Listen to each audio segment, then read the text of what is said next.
Bem-vindos e bem-vindas ao Mind Asset, o podcast da Itaú Asset. Eu sou a Clara, da equipe de comunicação, e hoje a gente conta com um episódio muito especial, porque é o 100º episódio do nosso podcast.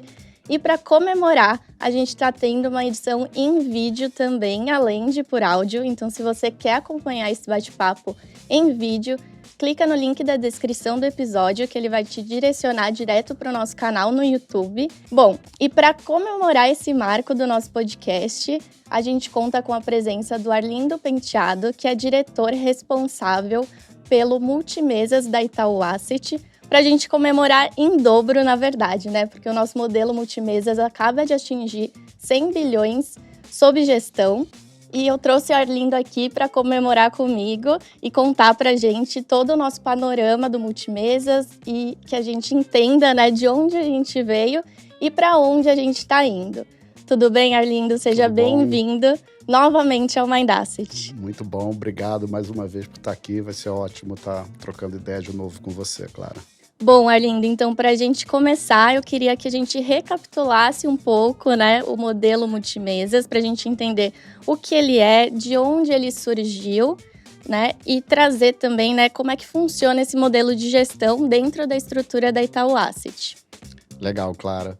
Mais uma vez, obrigado por estar aqui. Acho que a gente tem que celebrar hoje, né? 100 bi, não é para qualquer um. Com certeza. Bastante feliz com esse resultado. Foram 3 anos de projeto.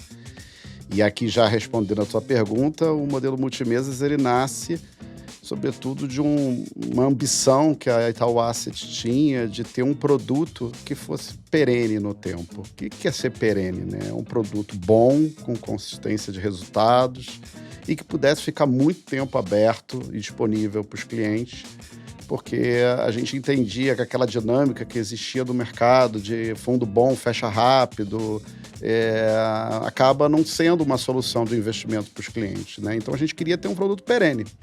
E aí como é que fazia isso? Como é que é ter um produto perene? O que é isso, né?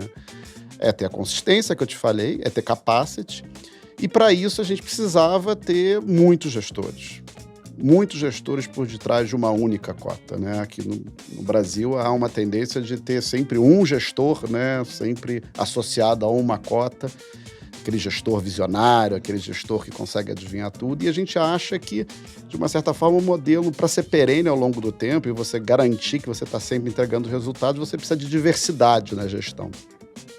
Então, a gente, obviamente, também não foi querer inventar a roda, né? Então, a gente foi no mercado americano e se inspirou em casas renomadas que já adotavam esse modelo. A Millennium, Point72, eram casas que adotavam esse modelo Multimesas e que, de uma certa forma, endereçavam esses problemas que a gente queria endereçar aqui no Brasil. Foi daí que surgiu o programa. E o programa, ele atrai, são vários gestores por detrás de uma cota, como eu falei, atuando em diversos mercados de uma forma global. Legal, Arlindo. E nesses 3 anos de modelo, né, como a gente comentou aqui, os 100 bi são só um marco de vários marcos que a gente atingiu, né? Então, conta pra gente um pouco desse overview, desse panorama geral, né, sobre o modelo em si. O modelo, obviamente, ele já acabou tropicalizando ele para a realidade brasileira. A gente fez isso há 3 anos atrás, quando era a explosão de assets independentes do Brasil. E a gente precisava oferecer algum poder de atração aos gestores, né? Do que só operar por detrás de uma única cota. Então, a gente acabou também dando fundos dedicados para famílias de gestores. Daí veio a família do Red Plus, família Optimus, Dunamis, Artax, Asgard, onde esses gestores que a gente considera que são gestores empreendedores viriam para cá para montar sua própria mesa de gestão, com autonomia, com independência. Então, o marco inicial desse foi que a gente, no início, foi bastante importante esse processo, porque a gente notou que era uma carência do mercado. Todo grande gestor de recursos, né, quer abrir sua própria asset aqui e no mundo. E a gente resolveu construir uma rota para que esse processo pudesse ser acelerado e não evitado, que era uma coisa natural. Então, o primeiro marco é romper e fazer essa tropicalização, né? Essa tropicalização foi muito importante. O segundo marco que a gente considera importante foi acertar na internacionalização. E eu acho que a gente fez um trabalho muito bem feito aqui, porque se você considerar que hoje 2/3 do risco quase da família Global Dinâmico vem de mercados internacionais e que 75% do nosso resultado veio também de outros países além do Brasil, nos dá uma segurança de que a gente está no caminho certo, de conseguir, porque a gente não sabe qual é o lugar do mundo, né, Clara, que vai ter a grande oportunidade de investimento. Pode ser aqui no Brasil, pode ser na Europa, pode ser nos Estados Unidos. E você tendo essa diversidade, a gente consegue. Então, acho que o segundo grande marco, além dessa tropicalização que eu falei, foi do passo da internacionalização e dar acesso aos gestores com essa infraestrutura para poder operar de forma global. Quantos gestores a gente tem? Quantos países a gente acessa? Dá para a gente esse panorama geral da estratégia como um todo? Legal. A gente também não tem uma target, né, uma meta para quantos países e quantos gestores vai ter. Eu acho que isso é uma coisa que vai surgindo muito naturalmente e a gente também não persegue um número mágico aqui. Mas, obviamente, que para dar conta de todo esse crescimento de patrimônio, a gente investiu muito na contratação de gestor. Então, hoje em dia, a gente tem 60 gestores, tem 100 profissionais, com 100 profissionais ligados diretamente à gestão. Nós fazemos investimentos e cobrimos 50 países, aproximadamente, dentro do Global Dinâmico. E são mais de 14 mesas, algumas com fundos dedicados, outros que só operam dentro do Global Dinâmico. Então, a média de captação, mais ou menos 20 bi, que a gente vem tendo aí nos últimos 3 anos por ano de recurso. Então, acho que... E acho que aqui é bom frisar, né? Isso não é um trabalho só da Itaú Asset, né? É um trabalho do banco como um todo e de um modelo que a gente pode dizer que hoje está institucionalizado aqui no banco. Sem dúvidas, com certeza, Arlindo. E como você falou, né, para rodar toda essa estrutura vai muito além dos times de gestão. Então, conta pra gente um pouco desse backstage. Claro. Bom, primeiro você tem que ter uma força de vendas altamente qualificada e dedicada, como a gente tem aqui no banco e que a gente conta que na frente, obviamente, nos representando com os clientes em cada cota, tem um profissional que está fazendo um trabalho árduo de acompanhamento e de representação, né, da gente na frente do cliente, mostrando o que a gente está fazendo, qual é o nosso racional, quais as posições. Então, o engajamento das forças, dos canais do Itaú foram fundamentais aqui para o sucesso do programa. Além disso, a gente conta com uma área de risco totalmente independente, uma outra diretoria, são dezenas de profissionais dedicados a controle de risco. Você precisa ter, né, Clara? Porque você não opera 50 países sem controle de risco. Com certeza. Você precisa ter ali o olho, a barriga no fogão, olhando exatamente como é que está a temperatura.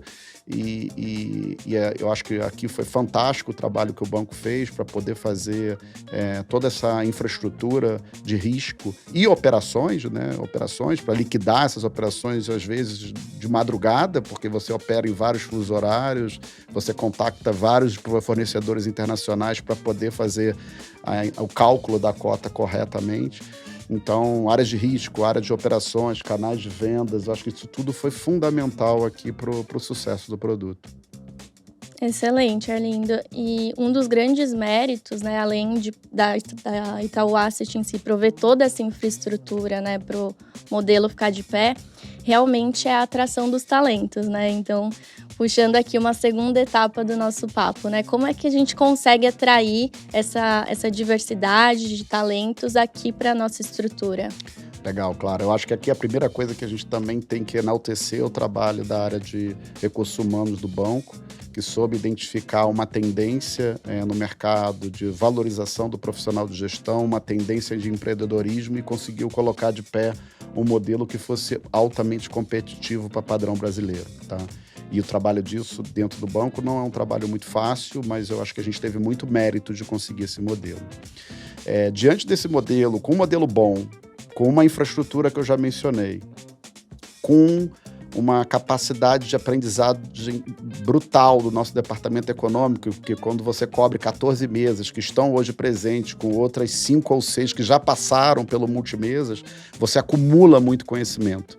E esse conhecimento, essas modelagens por países, modelos quantitativos, coberturas, é um fator de vantagem competitiva muito grande para a gente. Então, com esse conhecimento, com infraestrutura e com modelo bom, o trabalho nosso fica mais facilitado, né? Porque essa atração acontece quase que naturalmente. O que a gente procura sempre é só identificar qual é o time que em termos de diversidade, vai contribuir mais para o nosso portfólio. Porque tem uma variável, sabe, Clara, no Multimesas, que é muito importante, que é a descorrelação.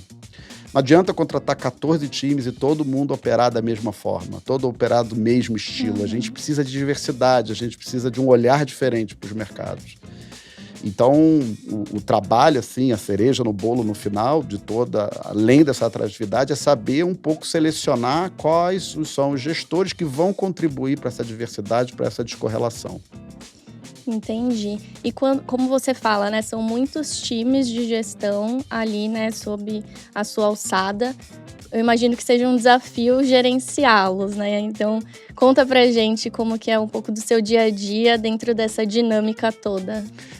Isso aqui tem uma história interessante, sabe, Clara? Um pouco antes da Covid, quando estava no início da pandemia, eu tinha duas preocupações. Óbvio, aquela saúde de todos, né? Porque a gente tinha que se trancar em casa. Mas o que ia acontecer? Porque a gente estava ali com 1 ano de projeto Multimesas rodando. Falei assim, nossa, tem um monte de times, temos mesas até em Nova York, rodando em outros estados. Falei, bom, todo mundo trancado em casa, como é que vai funcionar? Né? E foi uma grata surpresa. Eu acho que ali a gente descobriu que hoje o mundo da tecnologia, com as ferramentas de comunicação que a gente tem à disposição, a gente consegue estar muito próximo, mesmo estando longe geograficamente. Então, eu acho que a gente teve que se impor uma rotina de acompanhamento das mesas, de discussão de cenários, de aprofundamento dos cases, muito grande e com um medo enorme do que esse distanciamento ia significar no final das contas. E o resultado foi muito bom. Tá? Ali a gente descobriu que é possível fazer até uma expansão internacional mais vigorosa, porque com os meios de comunicação que a gente tem e com os controles tecnológicos que a gente tem também, e aí eu faço aqui um parêntese para elogiar o trabalho do pessoal de operações, o trabalho pessoal do trabalho de risco, com as tecnologias de consolidação de carteira, de visão, de exposição a risco para o mercado, por tipo de ativo, que nos deu uma segurança muito grande para a gente poder estar perto daqueles que estão longe, né? Dos gestores que estão longe. Então, eu acho que eu devo isso à tecnologia que surgiu aí, que nos permite essa expansão. Legal, então foi uma grata surpresa aí nesse meio de tudo, né? E Arlindo, eu vou aproveitar o seu gancho, então, para perguntar, quando a gente olha à frente, né, estrategicamente, para onde que o Multimesas caminha? Né? Como é que a gente está se estruturando aqui para endereçar, enfim, todas essas vontades que a gente tem internamente e a demanda também dos investidores? Boa pergunta, Clara. Assim, a primeira coisa que a gente tem que pensar é que quando a gente pensa o Multimesa, tem 100 bi, tem muito, né? Tem muito para padrão brasileiro, mas quando a gente se compara aos hedge funds americanos, que daríamos aí próximo de 20 bi de não seria um dos maiores hedge funds do mundo, né? A gente ainda tem muito espaço para crescimento. A gente ainda em termos globais, internacionais, um hedge fund ou um multimercado ou um fundo pequeno. E aí, para fazer essa expansão, mas ao mesmo tempo, os mercados no Brasil são muito restritos. Não dá para você ter um multimesas crescendo indefinidamente com o tamanho do mercado de pré-fixado que se tem no Brasil, tamanho do mercado de bolsa, tamanho do mercado de câmbio. Então, você acaba tendo, inevitavelmente, de continuar aquilo que eu falei um pouco na primeira pergunta, né? Expandindo para cobertura, análise e gestão para outros países. Então, nosso próximo passo aqui é uma internacionalização mais forte, nós pretendemos acelerar. E aqui tem um ângulo também diferente. Não basta diversificar, acho que a internacionalização de mercados a gente já fez. O que a gente precisa agora fazer, o próximo passo, é a internacionalização de gestores. O próximo passo é buscar essa diversidade em outros países para poder entregar, melhorar ainda mais a performance que a gente vem entregando aí dos últimos anos. Legal, Arlindo. Eu tô ansiosa, então, para esses próximos passos e para as novidades que a gente vai trazer para os investidores. Bom, e como a gente vem falando... Só me dá outras versões de podcast, tá? Me dá o espaçamento para poder fazer isso tudo, porque isso não é rápido. Não, com certeza. Vou deixar marcado já daqui o quê? 6 meses? Não, Um pode ano. botar mais tempo aí. Combinado. E como a gente vem falando, né? A forma de acessar o modelo multimesas é através da família de fundos Global Dinâmico. A gente tem opções, né, em renda fixa, em multimercado com diferentes níveis de risco, previdência também. Quando a gente fala dos diferenciais todas essas estratégias, né? O que a gente pode apontar aqui para o investidor, né? Como um fator decisivo ou como relevante ali na decisão de investir de fato? Excelente pergunta, claro. Acho que quando a gente fala de hedge funds, a gente tem a tendência sempre a falar altíssimo risco não é para qualquer um, você tem que estar muito atento, prazos muito longos. Então, o que a gente procurou no multimesa, sobretudo, é ter uma grande fábrica de alfa. Alfa é o ganho acima da taxa livre de risco no Brasil, né? No caso, o CDI. E com esse alfa disponível, que a gente opera num grande fundo, a gente distribui isso de acordo com os perfis que cada produto demanda. Então, a gente distribui isso para aquelas operações que podem e cabem em fundos de renda fixa, a gente distribui isso para operações adequadas ao mundo de previdência, aos multimercados de médio, baixo e alto risco. Então, é como se a gente tivesse um grande agregado de alfa, né, e fosse distribuindo para esses vários perfis aqui, e todos eles, nesses 3 anos, estão com uma performance bastante boa. Bem legal, Arlindo. E você comentou aqui um pouco, né, dessa alocação por produto. Quando a gente fala da alocação de risco nas mesas de gestão em si, como é que funciona essa dinâmica? Boa pergunta, Clara. A gente, quando faz a alocação entre as mesas, a gente olha 3 variáveis. Primeiro, o retorno que cada mesa está dando. Segundo, descorrelação, o quanto aquela estratégia está descorrelacionada com a outra. E terceiro, utilização de risco, o quanto o gestor está utilizando de risco no portfólio. As 3 medidas são extremamente importantes para qualquer projeto multimesas. O retorno, ele vai muito além de você olhar qual é a performance do último mês, dos 3 meses ou dos 4 meses. O retorno é você observar como é que é aquela performance como é que é a performance do gestor num cenário de longo prazo, que ele vem performando, quanto é de curto, quantas ideias ele está gerando também de investimento, o quanto aquele de retorno, a qualidade que aquele retorno teve, né? Porque às vezes foi uma operação única e não tem muita variabilidade. Então a gente procura ter um olhar tanto quantitativo quanto qualitativo para o retorno que o gestor tem. Às vezes o gestor não está num bom momento e a gente observa isso também. Às vezes tem equipe que a gente precisa reforçar e a gente precisa entender como é que é esse momento, o que a gente pode fazer para melhorar. Então, a discussão de retorno ela é uma discussão sempre que é acompanhada de uma discussão qualitativa também. A descorrelação ela já é mais fácil, uma variável métrica, embora o retorno também seja, mas ela é uma métrica que você já consegue olhar para ela em qualquer horizonte de tempo e saber se teu portfólio está bem balanceado. Não adianta eu ter 3 operadores, 3 mesas que operam muito pré e não ter nada de exposição em moedas, por exemplo. Vai acabar com que o risco no final do fundo não vai ficar um risco razoável, tá? O terceiro é a utilização de risco. No modelo multimesas, o que acontece? Como você pega o capital e joga para muitas mesas diferentes que são descorrelacionadas, a tendência da volatilidade cair muito. Então, você tem que, de uma certa forma, fazer com que cada mesa opere num nível ideal de risco para que, no final, eu consiga entregar uma relação de risco-retorno favorável para o produto. Então, são essas 3 variáveis que a gente tem um comitê de alocação na asset, que a gente olha isso, que a gente discute isso, tem muita governança em cima. para também não ficar tomando decisões intempestivas ou que acabem por atrapalhar o retorno do fundo como um todo.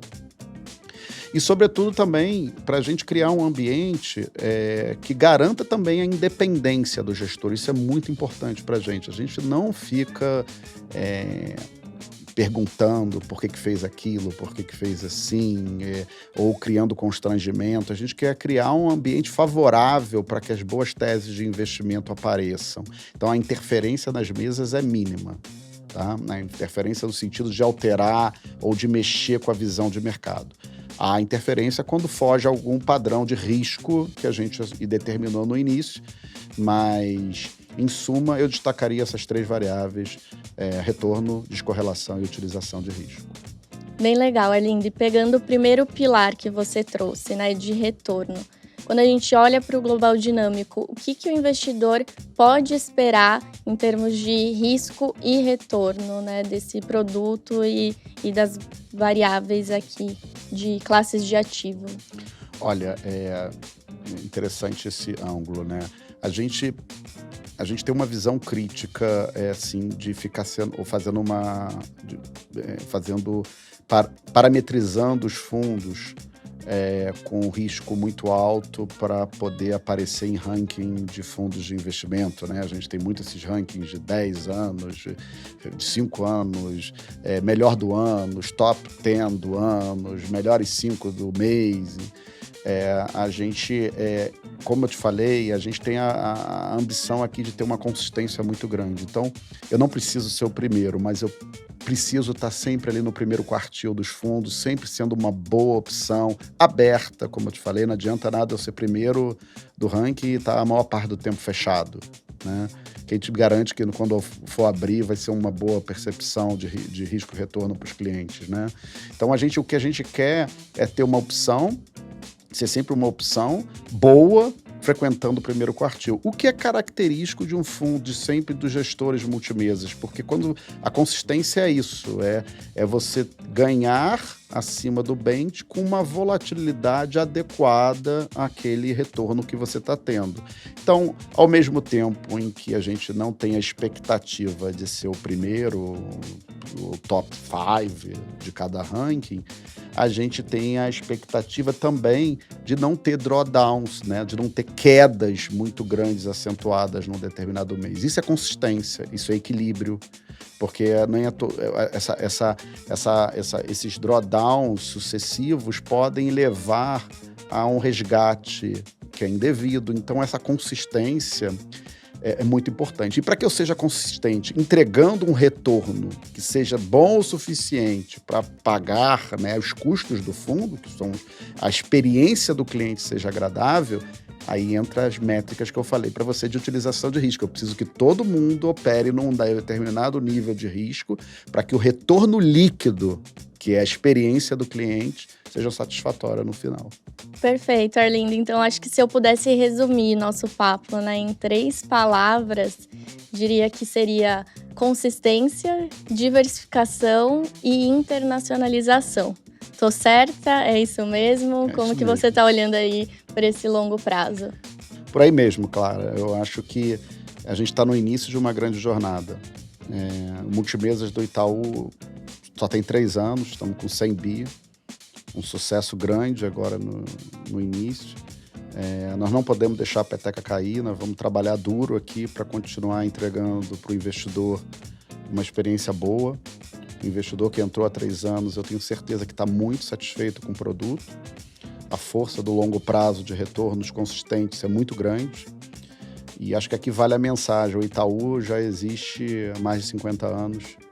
E isso é uma forte mensagem de perenidade, de compromisso de longo prazo que a gente tem. Acho que cada um de nós aqui tem essa função de pensar sempre no longo prazo, de não ficar olhando, né, atrás do voo da galinha, né? A gente quer sempre estar ao lado dos nossos clientes, trabalhando duro, muita coisa a fazer. Vamos se encontrar de novo aqui daqui aos próximos 20 episódios do podcast. Com certeza, com certeza. Bom, eu adorei nosso papo, só tenho a agradecer. Muito obrigada por ter topado essa edição, em áudio e em vídeo também. Então, agradeço a sua presença aqui no Mind Asset, Eu que Arlindo. agradeço, obrigado. Bom, então o Mind Asset fica por aqui. A gente bateu um papo super interessante sobre o modelo multimesas. Você também pode acessar no link da descrição o link para o nosso site para acessar, né, e entender mais sobre as estratégias que a gente comentou. Lembrando que o Global Dinâmico, né, pode ser acessado pelos investidores no Itaú, pelo Ion e também nas plataformas de investimento. Então acesse o link que você vai encontrar todas as informações disponíveis para você. E se você gostou dessa edição por vídeo, conta pra gente nos comentários e a gente se vê numa próxima. Até lá!